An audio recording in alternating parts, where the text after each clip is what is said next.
नमस्कार। भारतीय लोक कथाओं की दुनिया ना रहस्यों से भरी पड़ी है। आज हम एक ऐसी ही कहानी की गुत्थी सुलझाएंगे। ये कहानी है एक राजा की, एक रहस्यमयी आत्मा की और एक ऐसे वफादार मंत्री की जिसके लिए दुख जानलेवा बन गया। तो चलिए इस रहस्य से पर्दा उठाते हैं। तो सवाल बड़ा सीधा है, लेकिन इसका जवाब उतना सीधा नहीं है। एक वफादार मंत्री जो अपने राज्य के लिए सब कुछ करता है, उसकी मौत दिल टूटने से क्यों हुई? यही वो पहेली है जिसे हम आज हल करने जा रहे हैं। तो कहानी की शुरुआत होती है पुण्यपुर नाम के एक शहर से। और यहाँ हमारे सामने दो किरदार हैं जो एक दूसरे से बिल्कुल अलग हैं। एक तरफ है राजा बल्लभ और दूसरी तरफ उनके मंत्री सत्यप्रकाश। राजा वल्लभ का शासन करने का फलसफा ही बड़ा अजीब था। उनका मानना था कि अगर कोई राजा सुंदर स्त्रियों के साथ आनंद नहीं लेता तो उसका राजपाट सब बेकार है। मतलब उनके लिए राज करना कोई जिम्मेदारी नहीं थी, बल्कि सिर्फ ऐशो आराम का एक जरिया। और यहाँ देखिए, दोनों में जमीन आसमान का फर्क था। एक तरफ राजा बल्लभ थे जिन्होंने राज्य की सारी चिंताएं छोड़ दी थीं और अपना दिन रात बस भोग विलास में गुजार रहे थे। और दूसरी तरफ थे मंत्री सत्यप्रकाश, जिन पर दिन रात सरकार की चिंताएं बोझ बनी हुई थीं और उस बोझ तले उनका शरीर कमजोर पड़ गया था। एक तरह से एक राजा मजे कर रहा था और दूसरा मंत्री पूरे राज्य का भार उठाते उठाते टूट रहा था।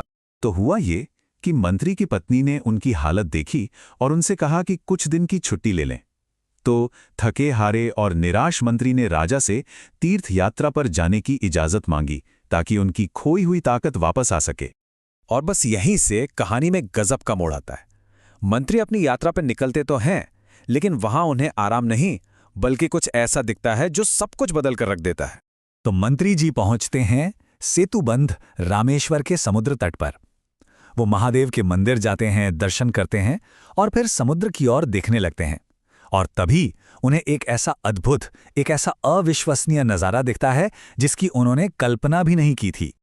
जरा सोचिए क्या नज़ारा रहा होगा वो।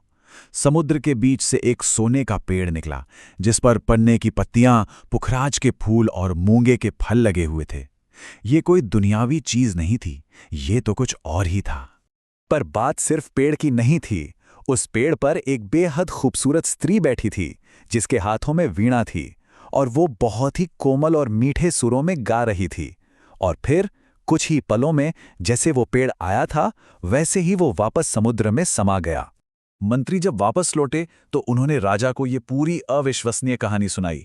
उन्हें डर था कि शायद राजा यकीन नहीं करेगा, लेकिन राजा ने न सिर्फ यकीन किया बल्कि वो उस चमत्कार से इतना मोहित हो गया कि उसने खुद उसे देखने की ठान ली। तो अब शुरू होता है कहानी का तीसरा हिस्सा, राजा की समुद्र की गहराई में खोज। राजा ने तुरंत राज्य का सारा कामकाज वापस मंत्री को सौंपा और अकेले ही उस चमत्कार की तलाश में निकल पड़े।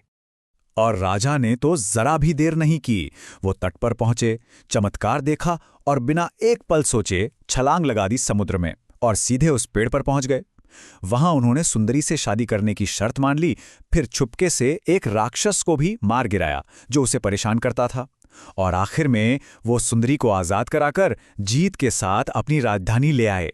देखने में तो एक किसी हीरो की कहानी लगती है ना। तो ये सुंदरी थी कौन और ये पूरा माजरा क्या था? असल में उसे अपने पिता से एक श्राप मिला हुआ था कि हर कृष्ण पक्ष की 14वीं रात को एक राक्षस उसे गले लगाएगा और ये सिलसिला तब तक चलेगा जब तक कोई साहसी आदमी आकर उस राक्षस का वध नहीं कर देता। और राजा ने अपनी बहादुरी से यही किया था। जब राजा और सुंदरी राजधानी लौटे तो क्या कहने, मतलब पूरी राजधानी जश्न में डूब गई थी। हर तरफ संगीत था, नाच गाना था। पूरा शहर राजा की इस निजी जीत का जश्न मना रहा था। और अब हम आते हैं कहानी के सबसे अहम और सबसे दुखद मोड़ पर। अब हम उस पहेली को सुलझाएंगे जहां से हमने ये सब शुरू किया था। इस सारे जश्न और शोर शराबे के बीच एक दिल दहला देने वाली खबर आई।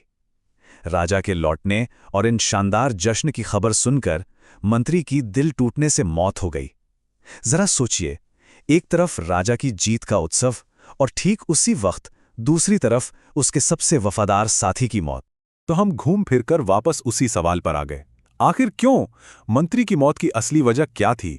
क्या उसे राजा की कामयाबी से जलन हुई या फिर वजह कुछ और थी, कुछ बहुत गहरी? और इसका जवाब बड़ा गहरा और दुखद है। मंत्री को ये समझ आ गया था कि राजा अब पूरी तरह से भोगविलास में डूब गया है, कि प्रजा ने अपना मालिक खो दिया है और अब कोई भी उसकी यानी मंत्री की बात नहीं सुनेगा। बस यही वो चिंता थी जिसने उसकी जान ले ली। मतलब साफ है, मंत्री को इस बात का दुख नहीं था कि राजा को कोई इनाम मिला है। नहीं, दुख इस बात का था कि उसका राजा एक लीडर के तौर पर नाकाम हो चुका है। उसे अपने राज्य के भविष्य की चिंता खाए जा रही थी। ये कोई निजी दुख नहीं था, ये उस राज्य की नाकामी का दुख था जिसे उसका दिल सह नहीं पाया। इस कहानी का सबसे बड़ा सबक यही है, एक लीडर की नाकामी एक ऐसा बोझ है जो सबसे वफादार दिलों को भी तोड़ सकता है। और ये कहानी आज भी हमें एक बहुत बड़ा सवाल सोचने पर मजबूर करती है कि किसी नेता का अपनी निजी ख्वाहिशों के पीछे भागना कब जनता के प्रति उसकी जिम्मेदारियों से एक धोखा बन जाता है। ये एक ऐसा सवाल है जो नेतृत्व, जिम्मेदारी और त्याग के बारे में है और जो शायद हमेशा प्रासंगिक रहेगा।